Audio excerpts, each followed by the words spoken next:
mong không hay không con này cho đó đây vậy ta vui mày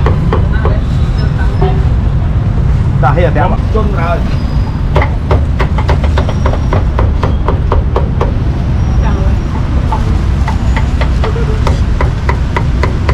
mấy thưa heo chứ heo thầu mà mấy thưa heo này tinh và heo heo luôn mình heo ý mình heo nữa anh ăn một đặt lên cửa đấy nó ra đấy ủa cua đâu rồi không có cả lá cua này cà lô bán đi bán phú chả mơn phù sách con đi cho mẹ luôn hay nên bên lộ sạch đây khai mà phải ca khai mình tinh nhỉ đây tiên à môi cái đầu tiên rồi sạch đây đây bây bữa nay đi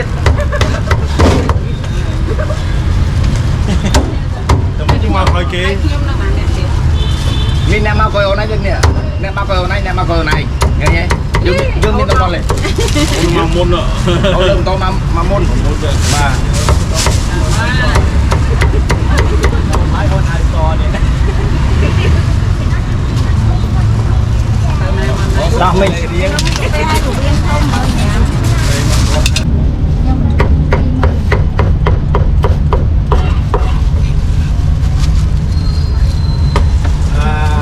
cho món được biết này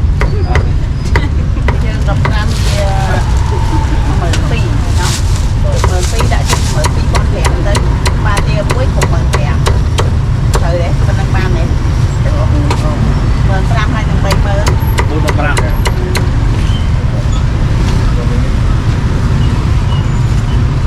anh đạp xe nha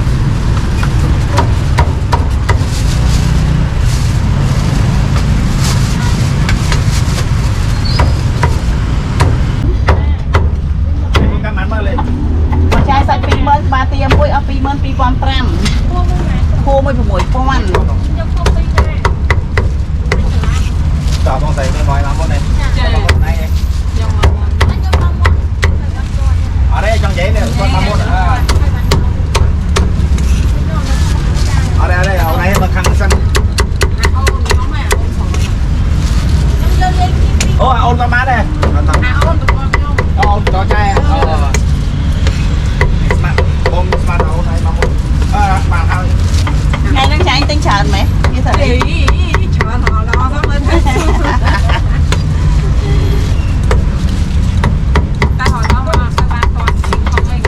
bàn ngày đang biển phong anh đang tuân lỗ tiết chen như này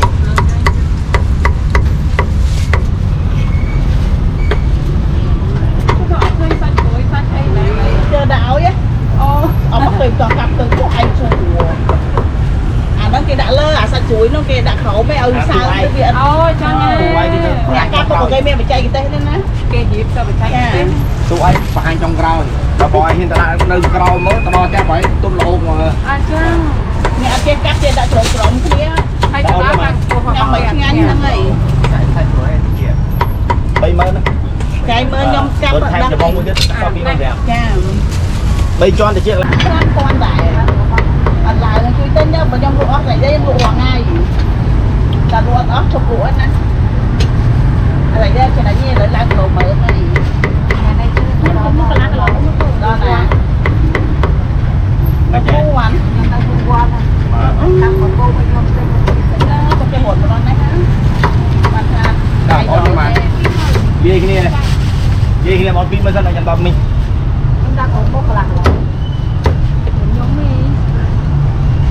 ở đây bọc lên cho du đây chào mừng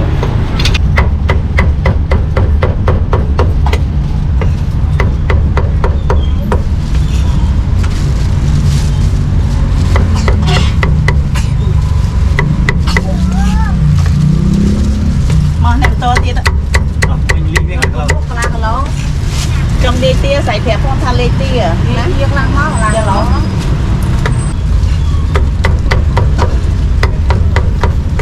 chào cô đi đi lại lối cung ra lên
rồi cho sợ ớt khoan chả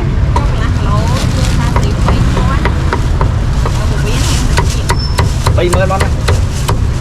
xa xíu bây cho một viên được chưa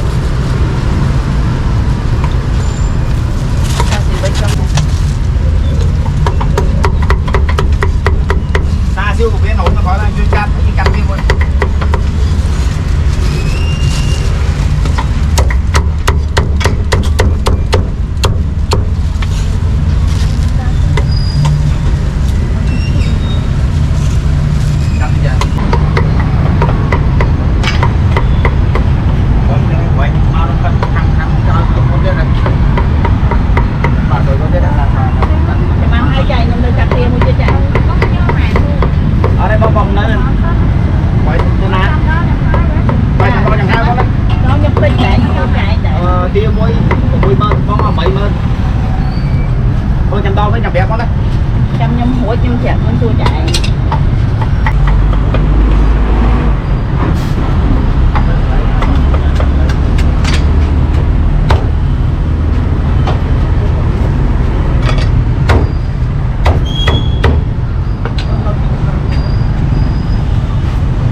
bong vô muối mới không bong trong cái gì cái mà lâu muối đẹp này bác nên thả vô muối cho đành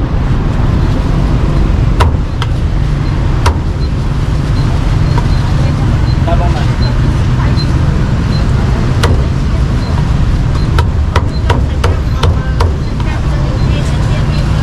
bạn trăm tiêu đó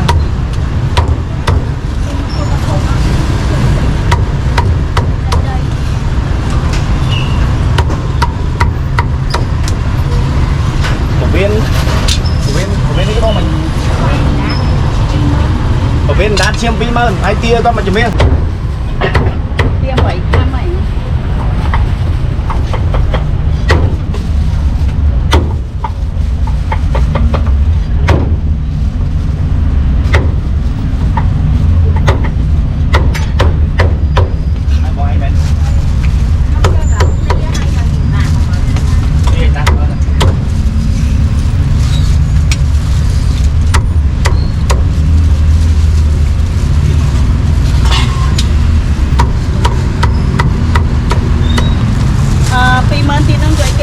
viên đá chiêm vì mà này đã khô bị gọt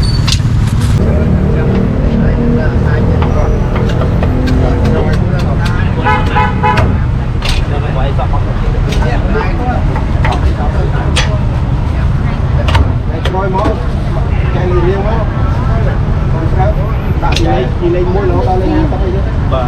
cần con riêng cũng đang vào mày là mày cho mà thêm nhưng mà luôn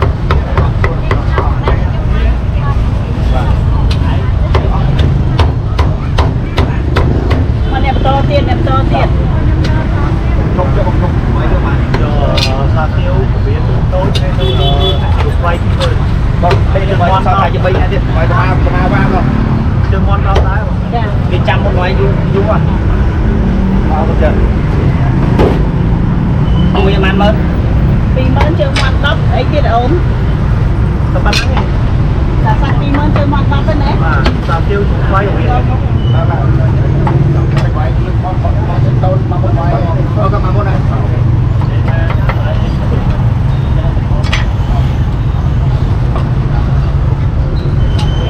on pi mơn vậy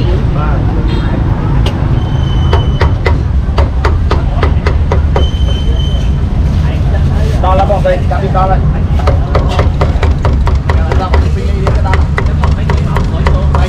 ai bông do nè ta đi sạch cắn sạch bay tròn này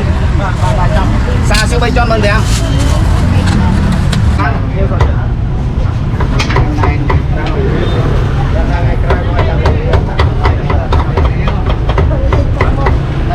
mà đẹp to tiên mà xa siêu lên pha lâu mà lâu bay tròn ăn chưa bây giờ tập ăn đây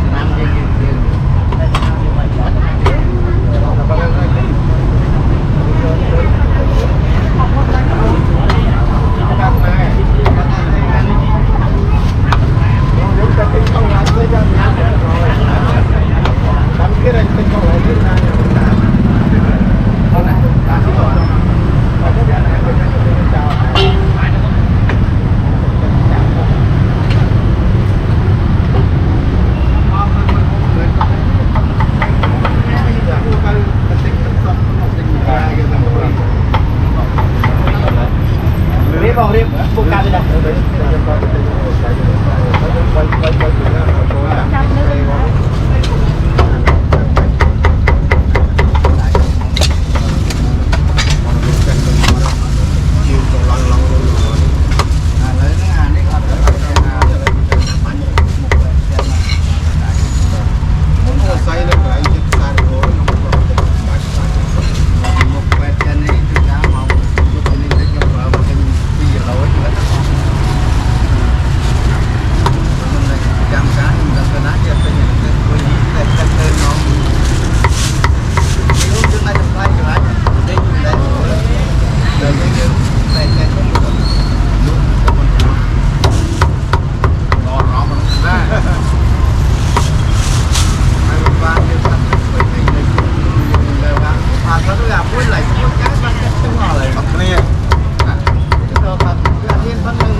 con trăm đi mà là lên rồi anh là sàn trai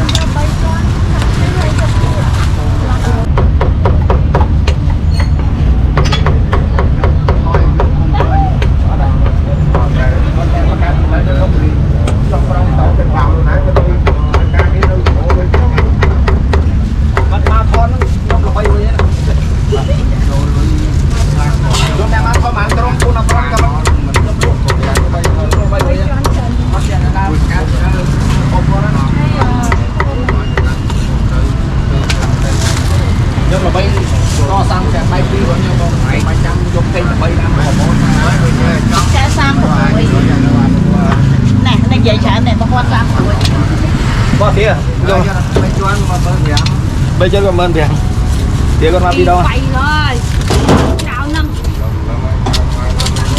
đó lâm tôi cho mà anh xung mà bây giờ này chơi phim này nè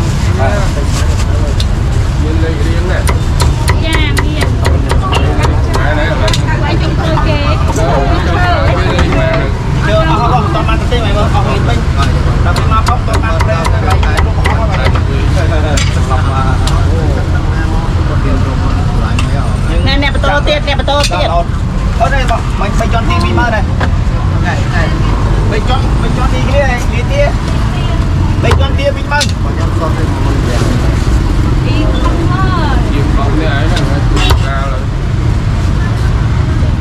cắt đi here do xuống tí ban và do xuống tí không ăn được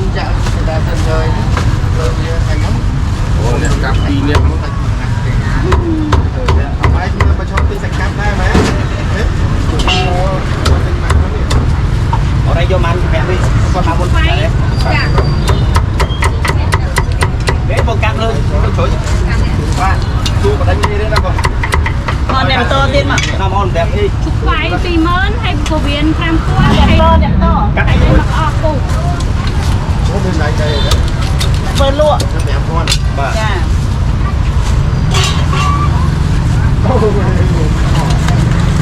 chắc coi hết chưa mua ở đây mà vô đây tình như sơn bên mình ở đây coi to rồi nó đâu nhưng tao lấy mà chân đi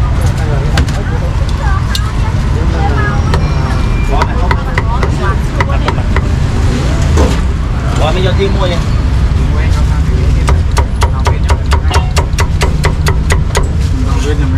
lại cho mày cam cái nó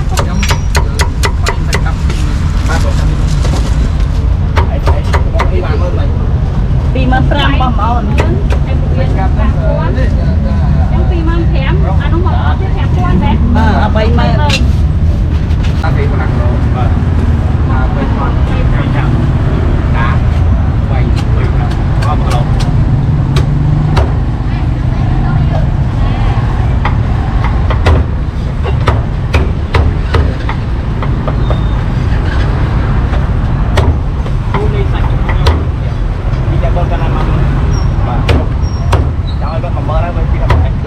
lên má được nhau cam mấy này Chưa là muốn tham à. cho là muốn tham chơi này ấy gọi cho muốn tham chơi Hôm nay nó hơi mây liếng man nhâm ăn điện thao trở về. muốn trời luôn nha trong cái kênh sạch con đi Nó để ngày ra mây liếng chưa ăn điện thao trở về việc một lặng thảo. mà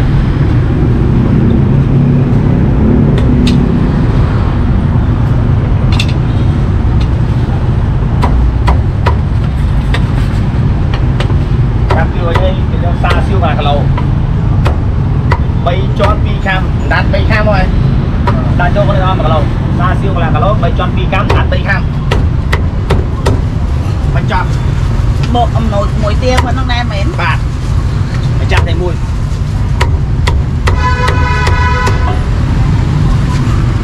baby theo này Chung là dùng rồi dùng con cái này cắt sạch muối lên vô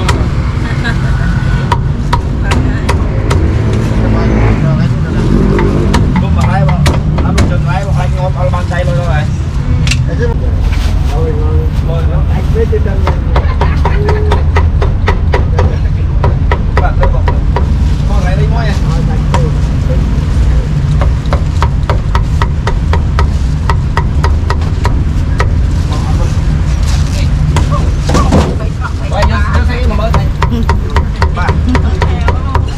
chưa chưa từ mực rồi.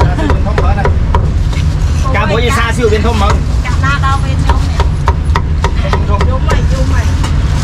bao nhiêu chụp con đi con ba mươi bảy rồi con năm con đây con mới là dùng tay con chung mà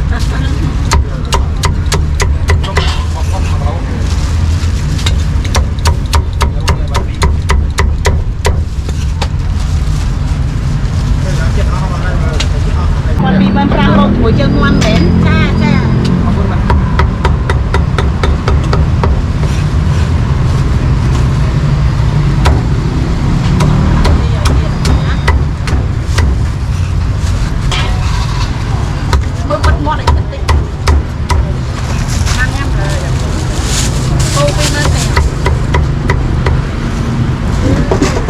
cam mày mua soi chứ soi à túi à nó quyền nó bo làm soi cũng muốn ăn thôi khó thì không mày à nó mưa soi khơi nha ta bọc con pi man giòn ở của viên không cái này đã bay tròn bén đá đây nó bay tròn rồi nó chọc chơi pi man á hay dành thêm chia với nhau pi quan tiền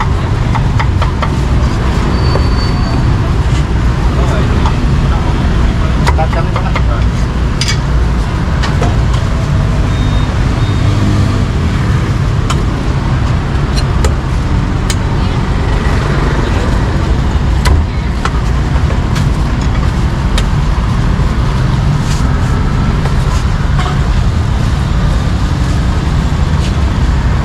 Thêm màn toán. pi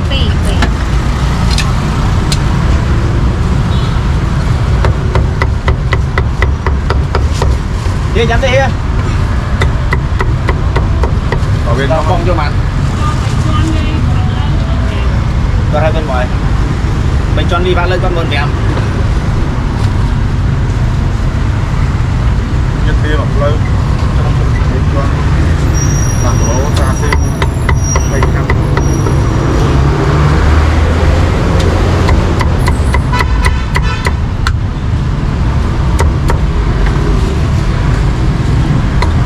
Pi bọn nhà em. mình cho đi vào lên mơn kèm con này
mới nữa. Dạ.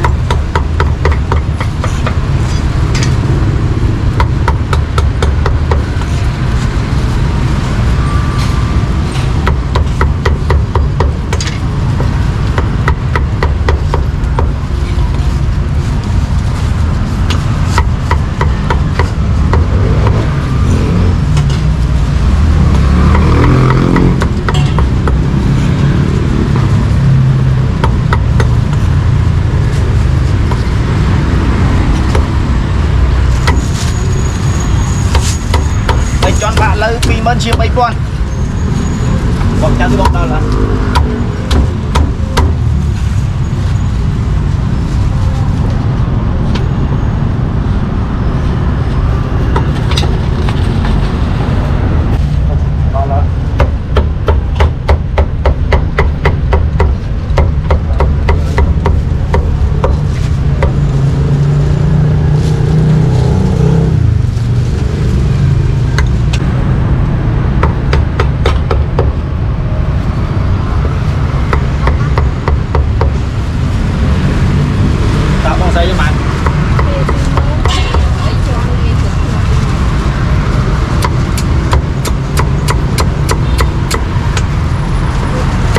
vì mình bay cho đi cái nó vì mờ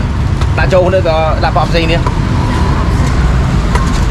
ở đây với con đã bọc gì nè đây mấy bạn không chả ở đây mấy con con năm ăn và con mấy con này con nào thì có thể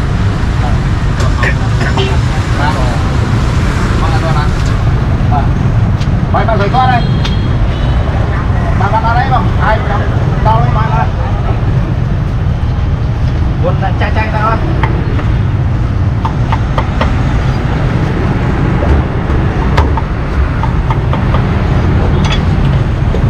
bây giờ là ta kia đây là phải chặt đi con này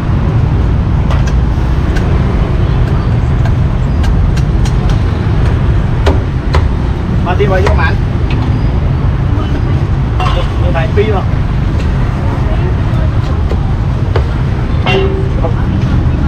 và nó không ăn không ăn được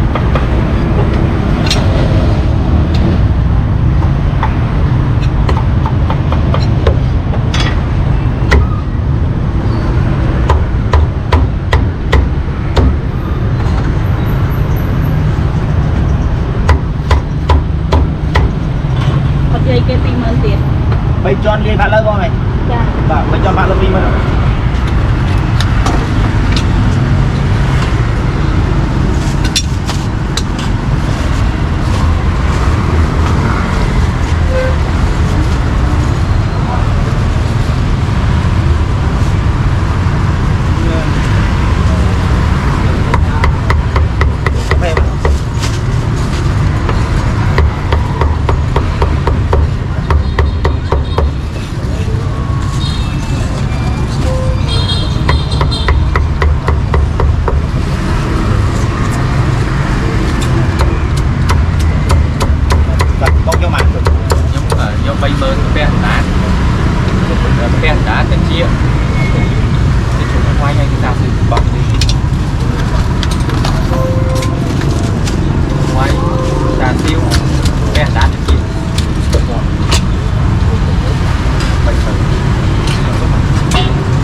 đi khi nào chứ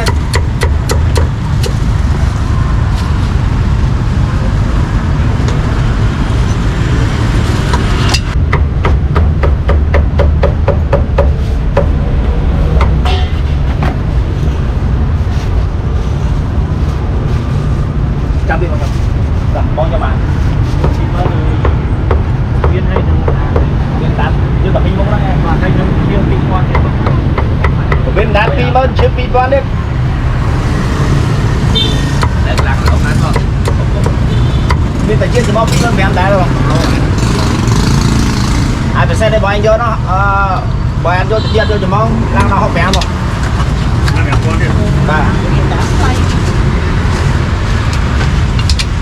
Pag yaman, pinakay, when pinaka. bộ mình xây đá Giá thay nâng chủ viên thì mơ hay chiếm tí con. đá rồi pi mơn xin pi toán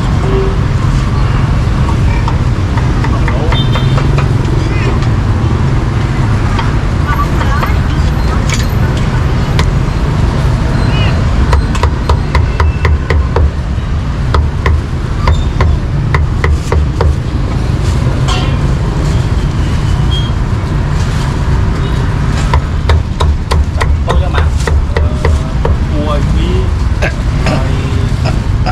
viên này bé hai thành với mình mở bên bé bên chọn pi mơn khu pi gọt Piman pin. tôi bán mình không đó mà bây giờ bây giờ Dạ. mua trên đó là mua trên đó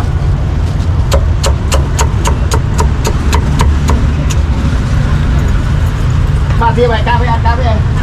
ca với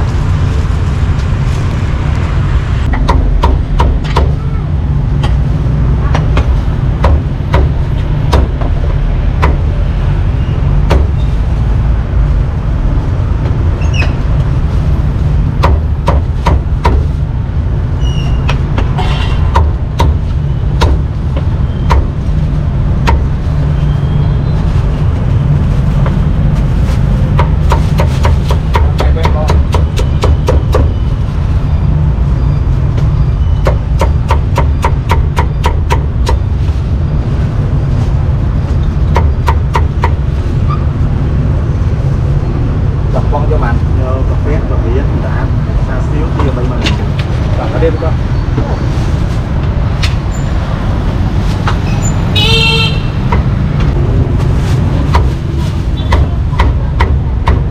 bom mũi bên cho bom anh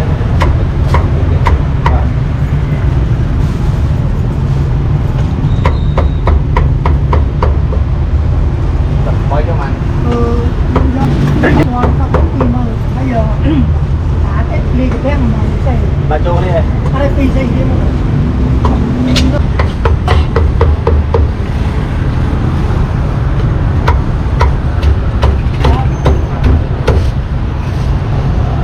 chia cà phê mà mơn chứ mà bẻm con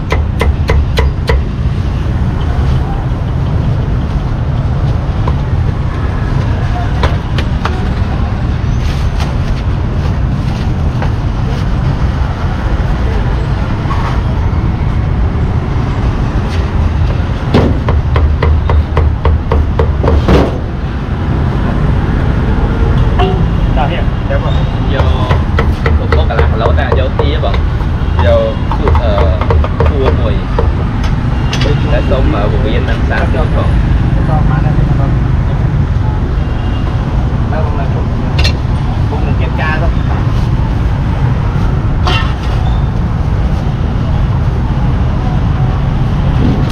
lạc lỗ ở giờ tia bằng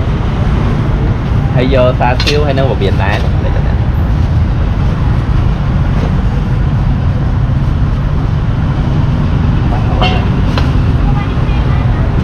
Dạ, lạc rồi bay men là piman nè. khi mà thẻ bông camera đi rồi hay đang thua mùi bông camera mau cho máu cho nó phải nhắm nó thọt sân trả lấy con là đòn mau con tạo với này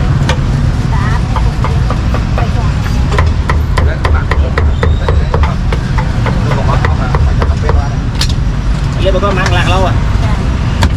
Cô giờ comment đâu. ha và mùi của anh á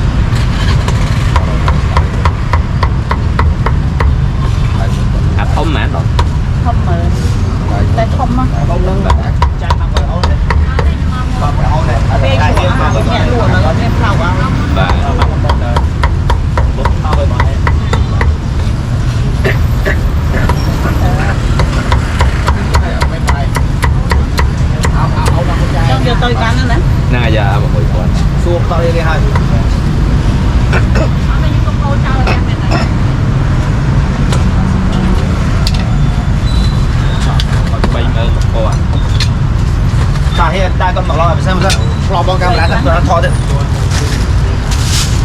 ไอ้จอนซาซิลเป็นร้านหอกแถมมาบอก đúng จ้า bánh kẹp con rồi ra เพิ่มกับชา và con ซาซิลก็อัดแทนเนี่ย nơi kia là lo ใช้วันแทน chưa cam rau nữa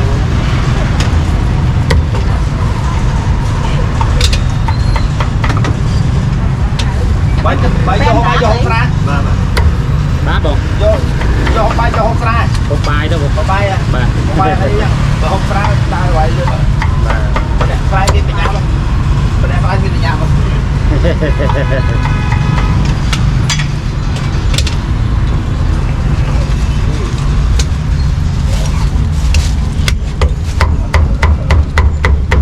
con này không con này cắm đi con này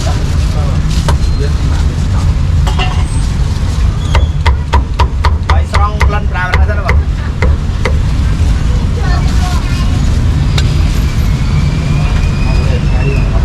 bây giờ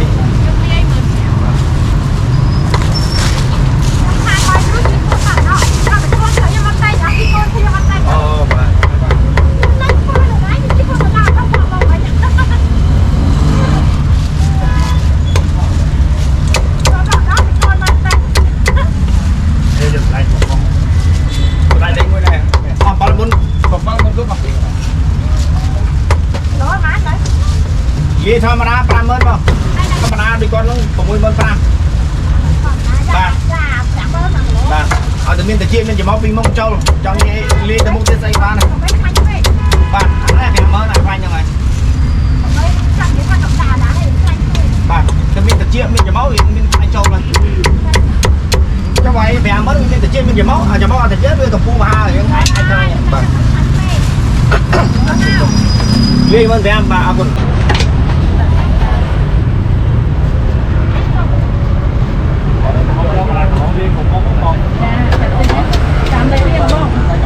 về nhá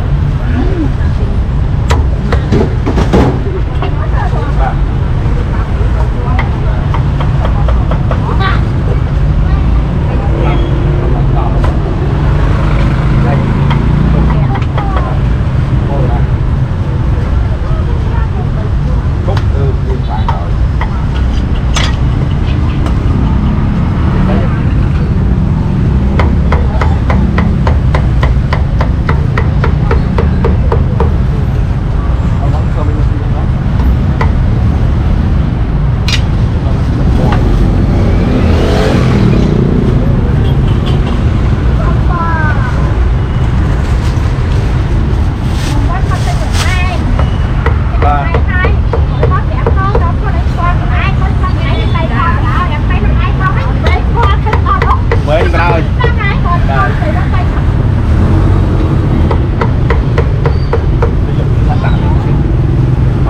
sang đây vô mau mua đi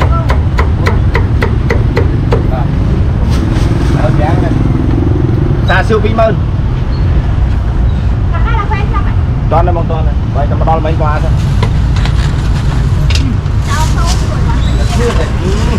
chào cô chào đây